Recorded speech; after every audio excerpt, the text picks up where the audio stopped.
Say, we're talking music now. My next guest joining us live in our Tower District studios today is Roberto. Hello there. Welcome. Hi, how are you? Very good. How are you? How are you doing, brother? I'm all right. Good. Just trying to stay cool. I know. Yeah. At least it's finally cooling down. This morning it was like really cool. Yes, it was like, cold. Gosh. I was like, yeah, I know. I was like, what? Is it November? I don't know. It's weird. So I had reached out to you on Instagram. I enjoyed kind of seeing your posts. Start with your story as a young musician now. So I started playing music in elementary school, probably around 3rd or 4th grade, about the time that most people usually do. Started on violin.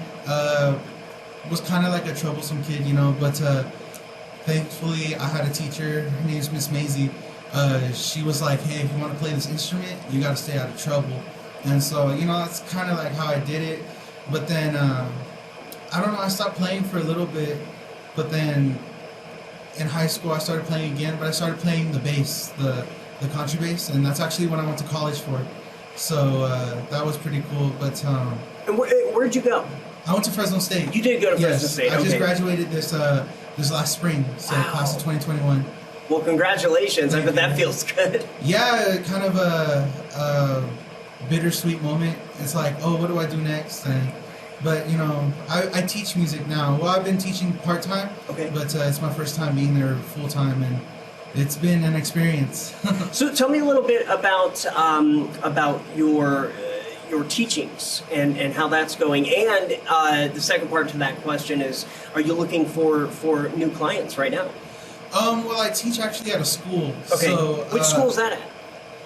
I teach at Orange Center Okay. Elementary. Yeah. Okay, cool. So the kids are really excited to be back, and some of them, it's their first time being at school, so it's a new experience for them, and it can be a little rough to begin with, but I think they're gonna enjoy the experience overall, and I can't wait to give them the experience of music and really watch them grow.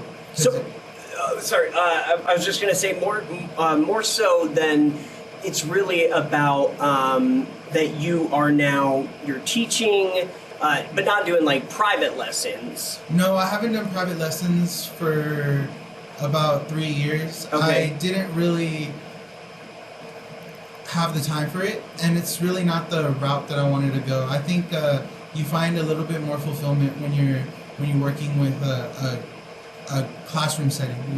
Yeah. For aspiring musicians, what advice would you have for them?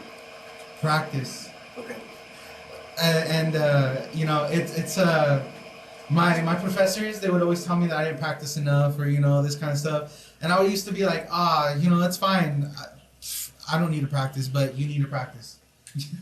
you really do need to practice. And then especially now, I think I practice more now that I teach, because you don't want to tell the kids to play something and then you try to play it to show them and then you mess up. Then It's like, oh, but that's very good advice. Yeah. And also I wanted to ask you too, for young students thinking of a career in music, you are a perfect example of you're doing it. Yeah. It's not easy though. No, it's not easy. I can say this. This is my belief about education in general. If you are not serious about educating the youth and helping them become good adults and better people always, then don't get into education. It's not for you. Yeah. Okay? Yeah. Because there are people that will actually do the job and make sure that these kids do well and will grow up to be caring and respectful people. And if you're not going to do that job, just don't try to do it at all. Just don't even think about it. Yeah. People can learn more on your Instagram, right? If they have any questions for you. Yeah, I'm also a rapper. I've rapped for cool. a long time. Okay. But I started off as an instrumentalist, but then hip hop kind of spoke to me. Lyricism. Yeah. So you can find me at Misunderstood 559 Hip Hop Love. It started off as like the name is long, I know, but it's because I wanted to like stick out, you know. And I know it's kind of cheesy, but I like it. Yeah, I like it. know, It's a I cool love name. hip hop, and hip hop has been really nice to me throughout my life. It's allowed me a place to vent when I felt like I didn't have people to talk to. You know, writing is a good escape when I felt like I practiced my instruments for too long. It's like, oh, you know, I play in a mariachi too, so I play violin for the mariachi. So that is kind of like another escape from, you know, the other two things that I do. And there's Well, thank you for joining me today, and I love spotlighting, you know, local artists that are doing big things, and I think a lot of people can learn from your story, and you'll have to come back, you know, anytime you have new projects that you're working on, and update us. I'm welcome to it. Thank you, brother. Good to meet you. All right. All right, I'm Austin Reed. That's going to do it for Central Valley Talk today. Have a great rest of your Thursday.